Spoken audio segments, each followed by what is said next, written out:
Okay, a couple of people asked about reversing the order of integration on some problems here. So I'm going to take a couple more examples real fast here. In 13.2, let's look at number 20. I've got this integral, the integral from 0 to the square root of pi over 2, x to the square root of pi over 2, cosine y squared dy dx, and we want to reverse the order of integration to work this out. The reason we're going to do that is if you look at this inner integral here, you'd be attempting to integrate the cosine of y squared dy, which is actually transcendental. Okay, you could look under the sun for a good while here. You're not going to find any closed form expression for an antiderivative there in terms of any functions that you know of. So let's go ahead and reverse the order of integration. Okay, I hope you remember how you do that. Look at the inner integral here. These are y values, so we've got what? Y equals x here, up to what? Y equals the square root of pi over 2. Here, these are x values, so we're going what? X goes from 0 out to the square root of pi over 2 also. Okay. Once you have those limits down, you want to think about graphing them to find out what region of the xy plane you're actually integrating this thing over. Okay, so go ahead and draw the xy plane real fast here. Xy. Okay, I've got y equals x. Seems like we deal with that one a lot. Y equals x, okay. I've got y equals the square root of pi over 2. I don't know exactly where that is, but that'll be okay. Let's say it's here. Y equals the square root of pi over 2. Okay. X equals 0. We know what that is. That is the y-axis. X equals the square root of pi over 2. That would be a vertical line. It only takes a moment's thought to see that it actually goes to this point of intersection between this horizontal line and the line y equals x, because the coordinate of that point is the square root of pi over 2, comma, the square root of pi over 2. Okay. This sort of breaks it into what? Two rectangles. Which one are we integrating over? Well, you guys see in this inner integral, when you're integrating in the y direction, you're going from what? Y equals x up to this constant. So you're integrating up this way and then what? Like this. So this is the integral. This is the region we're integrating over, that upper triangle here. Okay. Now we want to go ahead and rewrite this so it's an equivalent integral where we're integrating in the x direction first. So we'd be integrating this way.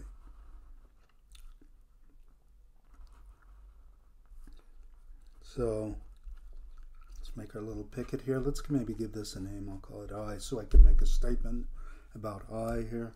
I is, well, let's rewrite the integral. Double integral. Let's see, where's x going from and to? X always starts at 0. Okay, and then it goes out to what? Y. Cosine of y squared dx. Remember, I'm reversing the order. Dy, where y is going from and to, it's always going from 0 out to what? Square root of pi over 2 now. Okay, this is fairly easy to work out here. You guys see that that's what? The integral, the cosine of y squared, that's acting like a constant, so I'm just integrating dx, which is x. X goes from what? 0 to y, so the difference there is y. So this becomes the integral from 0 to the square root of pi over 2 y cosine of y squared dy. Now a quick mental substitution here, let u equal y squared. Du would be what? Y dy.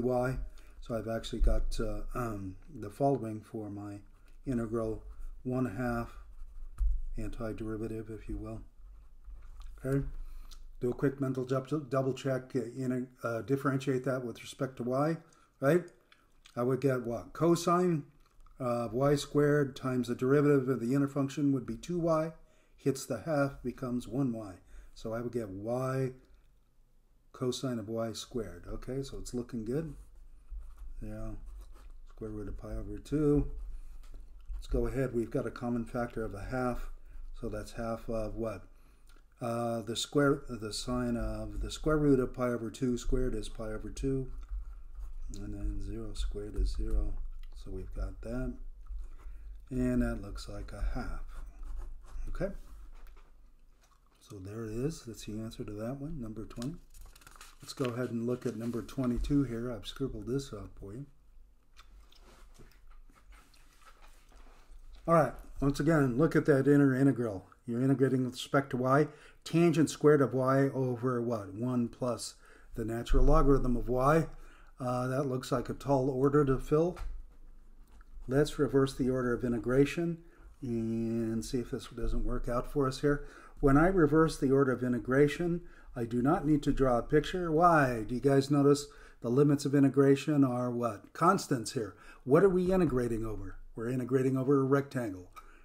So it's easy to interchange the order of integration. Just interchange the integrals. No need to draw any region or anything. Now the integrand, of course, doesn't change here. Yeah, I'm integrating with respect to x first. Now take a look-see. Tangent squared of y over 1 plus natural logarithm of y. That, because y is acting like a constant, that whole thing is acting like a constant. Okay, so I could safely take it outside that integral.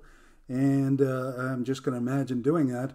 So right now I'm going to integrate x dx. Okay, what's the integral of x dx? Why, it's 1/2 x squared. So I really get the integral from 0 to 2, x squared, tangent squared y. Don't forget you've got that 2 there. Factor down in the denominator, and it's going from what? Let's emphasize x equals -1 to x equals 1 dy. Okay, now I would do what? I would evaluate this thing at 1, okay, and then I would evaluate this thing at -1 and take the difference. You guys notice that x squared at 1 is 1, x squared at -1 is 1. The difference is 0. So I'm effectively integrating 0. Answer is 0. Well, that was easy. All right. So there you guys go.